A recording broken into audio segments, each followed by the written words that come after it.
హరే కృష్ణ భక్తివాహిని ఛానల్కి స్వాగతం. ఒక్క క్షణం ఆగి లోతుగా ఆలోచించండి.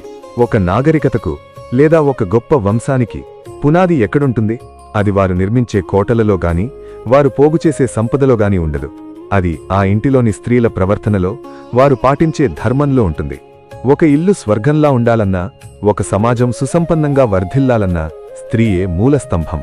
కాని ఒకవేళ ఆ పునాదే కదలడం మొదలైతే సమాజంలో అధర్మం వ్యాపించి విలువలు పతనమై ఆ ప్రభావం నేరుగా ఇంటిలోని స్త్రీలపై పడితే ఆ వంశం గతి ఏమవుతుంది?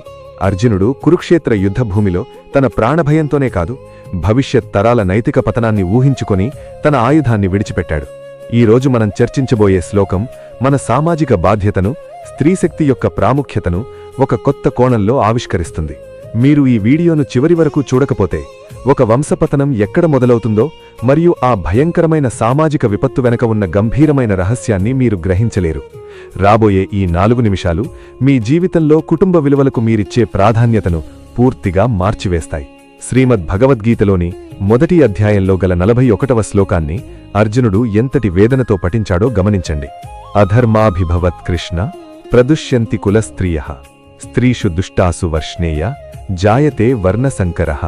దీని అర్థమేమిటంటే, ఓ కృష్ణ, సమాజంలో అధర్మం రాజ్యమేలినప్పుడు ఇంట్లోని స్త్రీలు చెడిపోతారు. అంటే వారు తమ ధర్మాన్ని విడిచిపెట్టి దుష్ప్రవర్తనలో కూరుకుపోతారు. ఓ వృష్ణివంశీకుడా, స్త్రీల ప్రవర్తనలో లోపాలు కనిపించినప్పుడల్లా అవాంఛనీయమైన, నీతిబాహ్యమైన సంతానం కలుగుతుంది. అర్జునుడి మాటలలో లోతైన సాంఘిక స్పృహ ఉంది. యుద్ధం వల్ల పురుషులు నశిస్తే రక్షణలేని స్త్రీలు అధర్మ మార్గంలోకి వెళ్లిపోతారేమోనని, తత్ఫలితంగా వచ్చే తరాలు క్రమశిక్షణలేని అరాచక సమాజాలుగా మారిపోతాయేమోనని అతను భయపడుతున్నాడు. మన తెలుగు నేలమీద ఇంటి ఆడపిల్లను మహాలక్ష్మితో సమానంగా భావిస్తారు. ఒక గృహిణి సద్గుణవంతురాలైతే ఆ ఇల్లు స్వర్గంగా మారుతుంది. ఇక్కడ అర్జునుడు స్త్రీని కేవలం ఒక వ్యక్తిగా కాకుండా ఒక వంశాన్ని నడిపించే శక్తిగా చూస్తున్నాడు. సమాజంలో అవినీతి, దురాచారాలు పెరిగినప్పుడల్లా ఆ విషవాయువులు ఇంటి గడపను దాటుతాయి. దీనివల్ల తల్లులు తమ పవిత్రతను, నైతికతను కోల్పోతే వారికి పుట్టే పిల్లలకు ఎలాంటి విలువలు తెలియవు. సంస్కారం లేని సంతానం సమాజానికి భారంగా మారుతుంది. వర్ణసంకర అంటే కేవలం కులాల కలయిక మాత్రమే కాదు, అది విలువలు, బాధ్యతాయుత స్పృహ లేని తరం పుట్టుకను సూచిస్తుంది.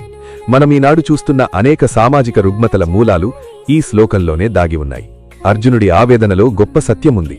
యుద్ధం కేవలం 2 పక్షాల మధ్య ఘర్షణ కాదు, అది ఒక సంస్కృతిని నాశనం చేసే ప్రళయం. అతనిలా ప్రశ్నిస్తున్నాడు, కృష్ణ, నేను గెలిచినా ఓడినా నా వంశంలోని స్త్రీలు నిస్సహాయులై అధర్మానికి బలైతే రాబోయే తరం ఈ ప్రపంచాన్ని నరకంగా మార్చదా? ఇది కేవలం అర్జునుడి ఆందోళన మాత్రమే కాదు, ఇది ప్రతి తండ్రి, సోదరుడు తమ కుటుంబం పట్ల కలిగి ఉండవలసిన బాధ్యతను సూచిస్తుంది. ఆస్తులను సంపాదించడం, వారసత్వంగా ఇవ్వడం కంటే కూడా మన ఇళ్లలోని స్త్రీలకు సురక్షితమైన, సద్గుణమైన వాతావరణాన్ని కల్పించడం ఎంత కీలకమో ఈ ఘట్టం మనకు గుర్తుచేస్తుంది. స్త్రీశక్తి క్షీణించడం ఒక నాగరికత పతనానికి నాంది పలుకుతుంది. అయితే ఇక్కడ ఒక ఆశ్చర్యకరమైన అంశం ఉంది. అర్జునుడు ఇంతటి లోతైన నైతిక సూక్ష్మ విషయాల గురించి మాట్లాడుతుండగా కృష్ణుడు మౌనంగా ఉన్నారు.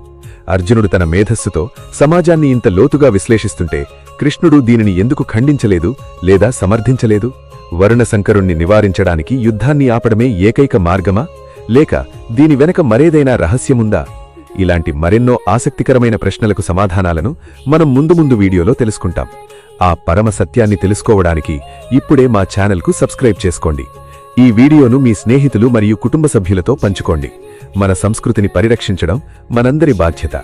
రేపు మళ్ళీ కలుద్దాం. హరే కృష్ణ. ధన్యవాదాలు.